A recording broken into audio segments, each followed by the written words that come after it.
बिस्मिल्लाहिर्रहमानिर्रहीम, अस्सलाम वालेकुम। मेरा नाम डॉक्टर असद महमूद है। अगर आपकी उम्र 40 से 60 साल की है तो ये नसीहतें आपको करना चाहता हूं, दिमाग की खिड़कियों को खोल के सुनिएगा। अल्लाह ताला आपको फर्माबरदारी, सेहत और आफियत अता फरमाए। पहली नसीहत सुनिएगा, हर साल आपने हजामा करवाना है, चाहे आप बीमार हो या ना हो, आपको कोई मर्ज हो या ना हो, हजामा आपने हर सूरत में करवाना है। पहली नसीहत। दूसरी नसीहत, हमेशा रज के पानी पिए, प्यास लगे या ना लगे, क्योंकि बहुत सारे सेहत के मसाइल जिसमें पानी की कमी की वजह से होते हैं। तीसरी नसीहत याद रखें, जिस्मानी सरगर्मियां, फिजिकल फिटनेस पे गौर करें, फिजिकल एक्टिविटीज पे फोकस करें।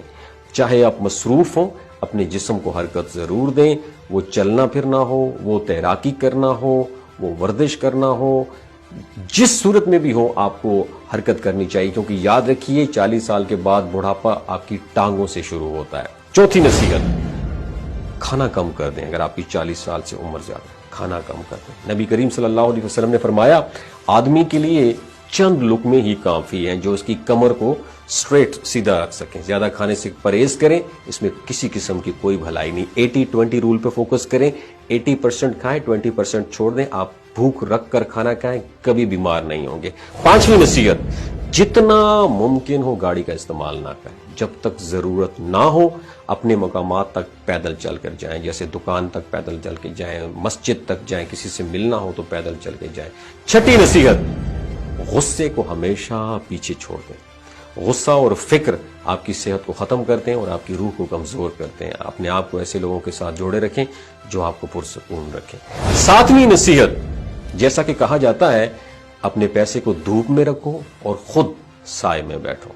यानी पूरी कोशिश करें कि पैसे को इस्तेमाल में लाएं और सहूलियात हासिल करें। ये नहीं कि पैसा बचाएं और खुद गधे की तरह मेहनत करें। अपने आप को और अपने इर्द गिर्द के लोगों को महरूम न रखें। पैसा जिंदगी को सहारा देने के लिए, खुद पैसा जिंदगी नहीं है।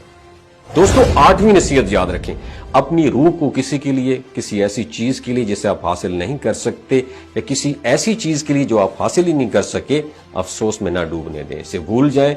अगर ये आपके मुकद्दर में नहीं था तो नहीं है, अगर आपके मुकद्दर में होता तो आपके पास जरूर आ जाता। नवीं नसीहत पे अमल करना है आपने, हमेशा आजिज़ी इख्तियार करें, क्योंकि दौलत, मर्तबा, ताकत, असर और रसूख सब गरूर के साथ जवाल पजीर हो जाते हैं। आजिज़ी आपको लोगों के करीब लाती है और अल्लाह के यहां आपके मकाम को बुलंद करती है। दोस्तों, 10वीं और आखिरी नसीहत याद रखिएगा, अगर आपके बाल सफेद हो गए हैं तो उसका मतलब ये नहीं है कि जिंदगी खत्म हो गई है। ये एक निशानी है कि जिंदगी का बेहतरीन हिस्सा अभी शुरू हो रहा है। और उम्मीद रहे, अल्लाह की याद के साथ जिएं, सफर करें और हलाल तरीकों से लुत्फ अंदोज हो। आखिरी और सबसे अहम नसीहत, कभी भी नमाज ना छोड़ें। यह आपकी जीतने का कार्ड है, इस जिंदगी में भी और उस दिन जब ना दौलत काम आएगी ना औलाद काम आएगी। अगर आपको ये मुफीद लगे, दूसरों के साथ जरूर शेयर कीजिए और दूसरों को महरूम न करें जो इससे फायदा उठा सकते हैं। अपना और अपने साथ जुड़े रिश्तों का ख्याल रखिए।